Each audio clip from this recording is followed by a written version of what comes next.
Muchas gracias, senador presidente. Con la venia del presidente de la mesa directiva, de quienes integran también la mesa directiva, compañeras senadoras, compañeros senadores. Efectivamente, al cumplirse un año más del natalicio de José María Morelos y Pavón, se vuelve indispensable recordar la entrega, pasión y lealtad que mostró el siervo de la nación en su lucha por liberar al pueblo de México de la esclavitud y decadencia en que se hallaba en manos de la colonia española. Es, sin lugar a dudas, la figura más grande de la lucha por la independencia de nuestra nación. Sus acciones son del mundo conocidas.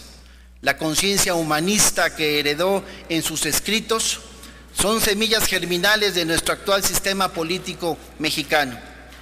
Los hechos heroicos del valor escribieron brillantes páginas de la Guerra de la Independencia de México.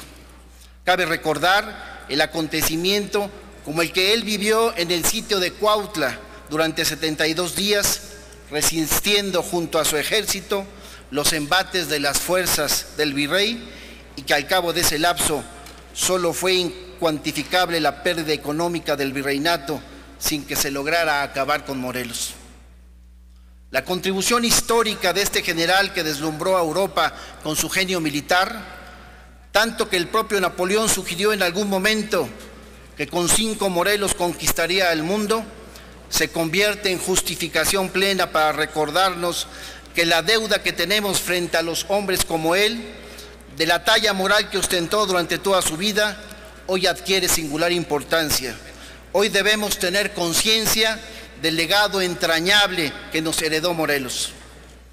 Morelos buscó en todo momento darle orden a su movimiento y se preocupó no solo por ir liberando territorio para su añorada América, sino que además sentó las bases legales y constitucionales para darles garantías en lo inmediato a los pueblos liberados con leyes justas y de una asombrosa modernidad. Es de tal envergadura la herencia política de José María Morelos y Pavón que solo basta con acudir a los textos de la apertura del Congreso instalado en Chilpancingo el 13 de septiembre de 1813, Congreso que constituye los antecedentes inmediatos de nuestra vida parlamentaria, para corroborar el pensamiento de este prócer de la patria. En ese discurso que hoy se registra en la historia política mexicana, pues su voz, Morelos dictó los sentimientos de la nación, pues de su voz se escucharían la voz de los combatientes independentistas, del pueblo lastimado, del futuro de México. Basta recordar en ese documento que el ilustre mexicano se refirió a la representación popular y a la soberanía nacional que, expresada en el artículo 5 del Congreso de Chilpancingo, señala la soberanía dimana inmediatamente del pueblo, el que solo quiere depositarla en sus representantes, dividiendo los poderes de ella en legislativo, ejecutivo y judiciario. De igual manera, el siervo de la nación sentó las bases de la función legislativa al destacar en su punto 12 la referencia del tipo de leyes que espera el pueblo que aprueben sus representantes, los cuales no pueden justificarse en intereses mezquinos al expedir leyes en contra de los intereses populares. Y así decía: la buena ley es superior a todo hombre. Las que dicte nuestro Congreso deben ser tales que obliguen la constancia y patriotismo, mover en la opulencia y la indigencia, y de tal suerte se aumente el jornal del pobre, que mejore sus costumbres, aleje la ignorancia, la rapiña y el hurto. Que para dictar una ley se haga junta de labios en el número posible para proceder con más acierto. Compañeras y compañeros legisladores, Morelos y Pavón es nuestro primer y más contundente referente de nuestra labor parlamentaria, pues el Congreso Constituyente de Chilpancingo, a la par de decretarse la libertad y la abolición de la esclavitud de la América mexicana, se configuraba en específico la primera constitución del país. Ese par de conceptos que dan muestra del pensamiento de José María Morelos y Pavón revelan a un hombre adelantado a su tiempo. Sus ideas, que tienen vigencia en nuestro tiempo, tendrán un valor central en las democracias de todo el mundo. Sin lugar a duda, Los principales males que nos aquejan en la actualidad derivan justamente de los grandes abismos que imperan entre la opulencia y la indigencia. Es nuestro deber tomar su ejemplo y su estafeta para promover el interés nacional y sentar las bases de una vida más próspera a los mexicanos.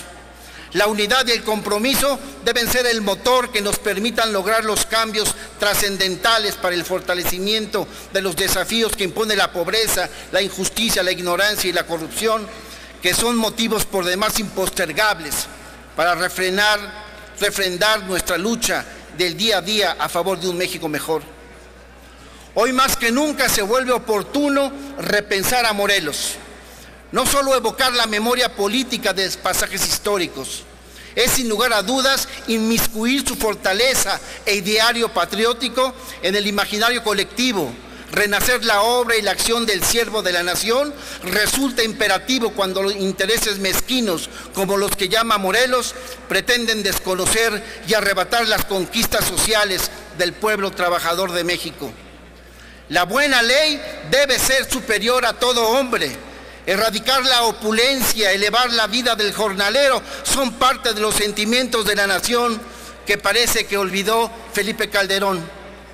El titular del Ejecutivo ha traicionado sus compromisos de campaña al autoproclamarse presidente del empleo y en los hechos hacer lo contrario.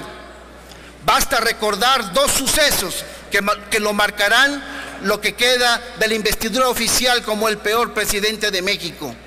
Asestar un doloso y premeditado golpe en contra de la vida sindical al desaparecer el sindicato de electricistas de Luz y Fuerza en completa rebeldía a los derechos adquiridos por los trabajadores.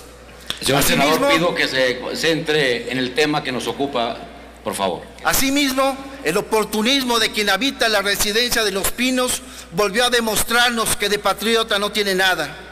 Aprovechándose de las bondades del parlamentarismo, exigió al Congreso de la Unión dictaminar en calidad de iniciativa preferente su paquete de reforma a la Ley Federal del Trabajo, lo que para los especialistas y sobre todo los trabajadores reniega de las conquistas de los trabajadores mexicanos y representa una bomba de tiempo económica que podría estallar como ha sucedido en España, Grecia, Italia o Argentina.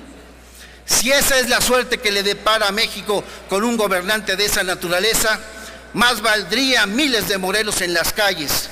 Compañeras senadoras, compañeros senadores, estamos llamados a cambiar el futuro del sistema político y económico de México. No desaprovechemos la gran oportunidad y construyamos un país más digno para las futuras generaciones. Seamos dignos, merecedores de la herencia de héroes como José María Morelos y Pavón y devolvámosle a la patria la luz que pensaron y por la que dieron su vida nuestros próceres. Muchas gracias, senador presidente. Gracias, senador Benjamín